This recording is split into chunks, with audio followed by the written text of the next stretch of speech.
Got to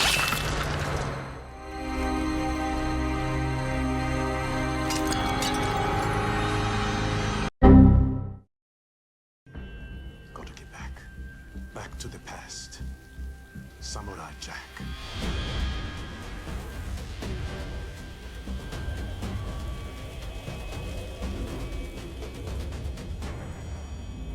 Samurai Jack, episode 54, aka chapter 93, was all about parallels. Last week played up the parallel of the daughters of Aku to Jack, how Jack spent his entire life being trained to defeat Aku, whereas the daughters of Aku spent their entire lives training to kill Samurai Jack. This week, we have the parallel between Aku and Jack, and the White Wolf and Jack.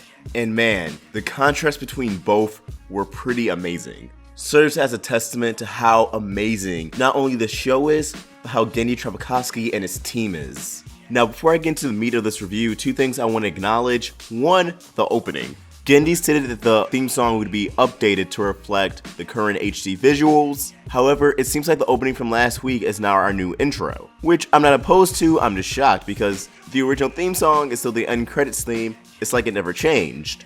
My only theory could be that somewhere in the new opening, if there is one, if there actually is an updated visuals for the original theme song, has a huge spoiler for these first few episodes, so after the third or fourth episode we may switch back. However, the season's only 10 episodes, and I don't know why they would have a different opening for a quarter of it. So I guess we'll wait and see, but I like this new opening anyways. It's lacking the song, but it's still visually impressive and gives you the scoop of what's going on, so any viewer can just jump right into any episode. The other elephant in the room was Jack's first human kill. This episode does feature Jack taking his first human life, but a lot of people are wondering, what about the bounty hunters? They appeared to be human, and Jack definitely rocked their shit. Well, in a recent Q&A section, Gendy actually retconned that. He stated, oh, they were either aliens, or if they were human, they're probably okay. Not the biggest fan of that retcon, but I understand how important it is to tell the story, especially about restrictions, so I'm okay with it. I'm personally sweeping it under the rug, you guys can do whatever you want with it. But back to the episode itself. The biggest contrast and parallels was Aku and Jack. They both have really important and integral scenes of them talking to themselves. They are both in horrible places in their own respective lives, both due to the other's existence. Aku is depressed because Jack's still around, even after he destroyed all the time portals, and he's noticed that Jack has stopped aging, so now if Jack won't die off, Aku doesn't see the point in even pursuing him anymore. Every time they encounter, it all ends the same. Aku has lost his own way. He's no longer the upbeat, quippy wise guy of a dictator. Whereas 50 years ago, he would have basked in the glory of the Mud People's offerings or kill them on sight for making a mess, he just vanquishes them. No threats, no warnings, he just asks them to leave. When the scientists, which are the same scientists from the Tales of X-9 episode, introduced the latest and greatest beetle drone, which is just bigger than the previous incarnations, Aku just doesn't care, and rightfully so because Jack just one-shotted it anyways. Quick side note, I think Greg Baldwin did the best he could with his take on Aku. You're never gonna have anyone perfectly imitate Mako, and logically, getting Greg Baldwin, who voiced Iroh in Avatar after Mako passed away, was probably the best choice for Aku in this new series. My only complaint is that Aku sounds a bit more Russian now as opposed to a more quote-unquote Asian dialect. But since Aku's depressed and not his usual upbeat self, it's hard to make a 100% solidified judgment until we see that level of energy that Mako provided in the previous seasons.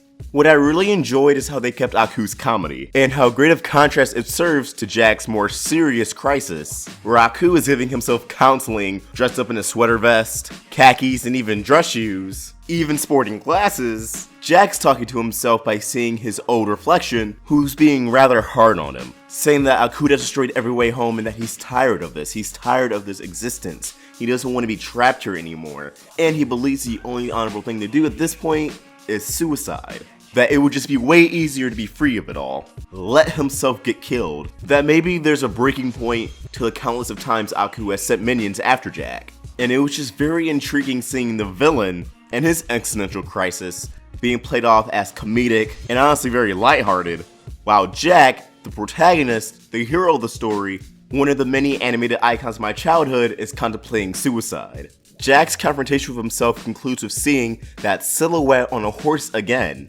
And as I speculated last week, I believe either represents death or what Jack could become. And now I'm leaning way towards the latter, because this time Jack only sees that after he uses his wits to figure out where to go, to run towards that path. Whereas last week he was scared to become that, now he realizes he needs to in order to survive. That the only way to endure is to suck up the fear and just go for it. The other parallel of this episode is the wolf and the green tigers. Those are just some kind of evolved tigers, right? And the contrast between that scenario and Jack and the Daughters of Aku. Both have an extremely similar setup. The white wolf is being targeted by the tigers, and Jack is being targeted by the Daughters of Aku. But whereas the wolf goes right in for the tigers, and ultimately results in seemingly death, or at least being extremely injured, and on the brink of death, Jack flees from the Daughters of Aku. He's on the defense as opposed to the offense. And as we can see, he's still standing. Some people believe this was foreshadowing for Jack's death, but I don't see it that way. The wolf didn't give the tigers any chance to flee. The wolf was on the offense. Jack is giving the Daughters of Aku a chance to flee, as evident by next week's episode preview, and is simply defending himself. Because even though he's not aware of them being organic beings, he still has sympathy on them because he has always empathized with the robots that have came after him. They are two different solutions to the same problem. Something that really deserves a tip of the beanie to is the implementation of 2 of the 5 senses, sight and sound. While obviously it's much harder for a TV show to implement the other 3 senses, touch, taste, and smell, they brilliantly executed the use of the other 2. Jack using the sound of the rain to locate the Daughters of Aku chasing him as he can hear the footsteps splash in the puddles. The green fireflies inside the tomb guiding both Jack and the daughters. Speaking of which, a lot of people were confused as to why the daughters knew which tomb Jack was in. I believe that was because of the firefly. Notice how Jack was really nervous at the sight of the firefly, at its glow, and there were cracks in each tomb, probably allowing the daughters to peek into each of them. Well, if a firefly is glowing and you can see it through the crack, you could probably locate which one Jack is in. That's why as soon as the firefly dimmed, the daughters striked. It dimmed just a second too late, and they already figured out which tomb Jack was in. That's my interpretation of that. Now, Jack's first human kill on the unnamed daughter. The only daughter who got a name so far is Ashi, which means the more I think about it, the more focus is going to be on her, and she'll likely survive and join Jack. I've been avoiding spoilers for the first 3 episodes before they actually air on TV, so if that's something that happens, please, please, please do not spoil it for me or anybody else. I was really shocked by Jack's reaction. I thought he would go into shock or freak out, but really he's kind of taken aback at what he's just done. But then he knows that he's bleeding and keeps on moving. We haven't gotten the immediate effects of Jack taking a life, of him ending the existence of flesh and blood. That is without a doubt going to impact him next episode. But for right now, he's focused on surviving, and I like that they brought back Scaramouche's dagger from the last episode and expanded on how it works. Just by touching an object, it'll explode. I thought Scaramouche had his weapons rigged to explode at his own demand, but apparently that's just how the dagger works. I'm really excited to see how they're going to expand on Jack taking a human life in the next episode and for the rest of the season. Also, the sound the throat made after being slit made it feel that much more real, that much more impactful. Even though this daughter never even probably had a single line, aside from Ashi in the first episode, and it is much easier to sympathize for Scaramouche or any of the other robot or alien techniques we have so far because they actually had dialogue. Something about Jack looking at a lifeless human body that he just ended was just really sad. The art and animation in this episode was on point. I do think Aku did look a little weird, but I think that's because his face is a lot more thinner than it was in other seasons. This causes expressions to seem a little bit more off, and his teeth are no longer outlined in red, but that may be changed in future episodes. A lot of people were talking about the animation error when there were 8 Daughters of Aku in the tomb scene, but it's like, okay, that doesn't really break my immersion. I didn't even notice it.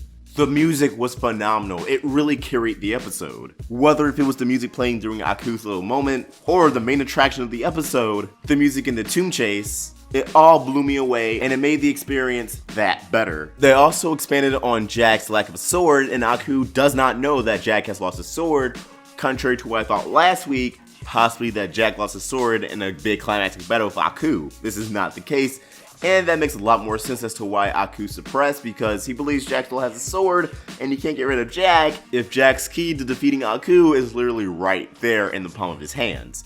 So I'm really excited for Aku to find out that Jack lost his sword.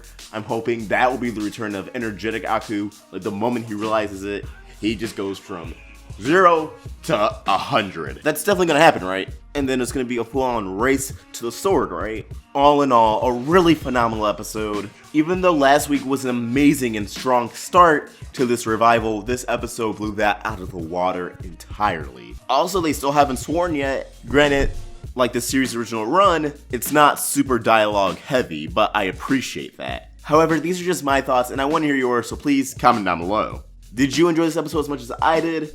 Did you have an issue with Aku's new voice? Let's get a discussion going. And as always, if you enjoyed this video, please like and subscribe, it really helps us out. Follow us on social media, links to everything in the description down below. Awestruck Vox, signing out.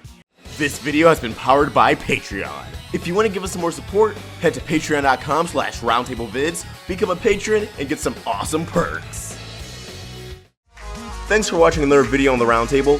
If you want to get more involved with our community and watch videos from Let's Talk with Tom, Voxbox, and more, click the video right here. Or if you want to get some more of the animation goodness, watch some Crystal Clear or Meaning Monday, click the video right here. And please, don't forget to subscribe.